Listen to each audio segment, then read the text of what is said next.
In the land of the rising sun, amidst mist-covered mountains and cherry blossoms that painted the landscape in hues of pink, there once flourished an era known as Feudal Japan. This epoch, spanning from the 12th to the 19th century, was a tapestry woven with the threads of power, loyalty, and the relentless pursuit of honor. The tale begins with the fall of the Heian period, when the imperial court in Kyoto saw its influence wane, giving rise to a new form of governance led by military leaders called shoguns. The first shogunate, the Kamakura shogunate, was established by Minamoto no Yoritomo in 1192, marking the dawn of samurai rule.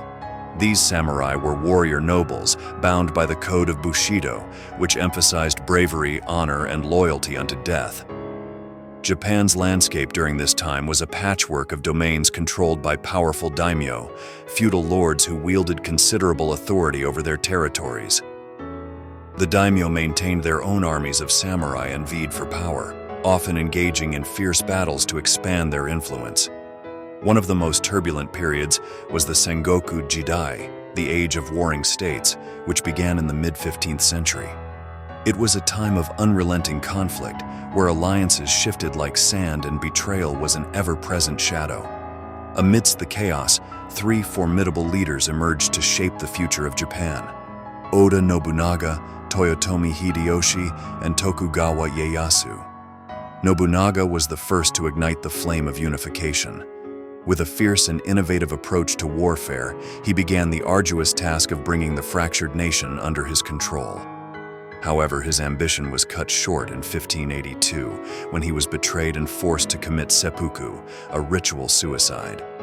Hideyoshi, a loyal retainer of Nobunaga, swiftly avenged his master and continued the mission of unification. Known for his strategic brilliance and administrative reforms, Hideyoshi solidified his power, even attempting to extend Japan's influence to Korea. Yet, his dreams of a lasting dynasty crumbled with his death in 1598, as his infant son was unable to hold the reins of power. The mantle then fell to Tokugawa Ieyasu, a cunning and patient strategist. In 1600, at the decisive Battle of Sekigahara, Ieyasu defeated his rivals, paving the way for the Tokugawa shogunate. This victory ushered in over 2 centuries of peace and stability, known as the Edo period. Under Tokugawa rule, Japan embraced a policy of sakoku, or national isolation, limiting foreign influence and trade to preserve its culture and autonomy. The social order was strictly hierarchical, with the samurai class at the top, followed by peasants, artisans, and merchants. The shogunate promoted Neo-Confucianism, reinforcing the values of duty and obedience.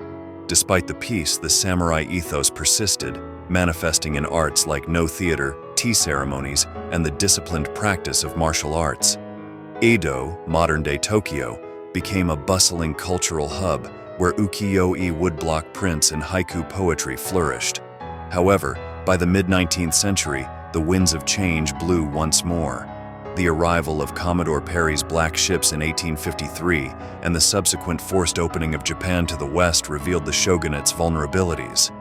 Internal discontent and external pressure culminated in the Meiji Restoration of 1868, where the emperor was restored to power, ending the feudal era.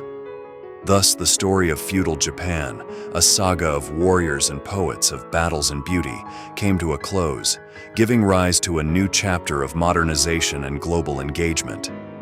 Yet the legacy of that time, the values of Bushido, and the rich cultural heritage continue to shape the spirit of Japan to this day. Please like, share, comment, and subscribe.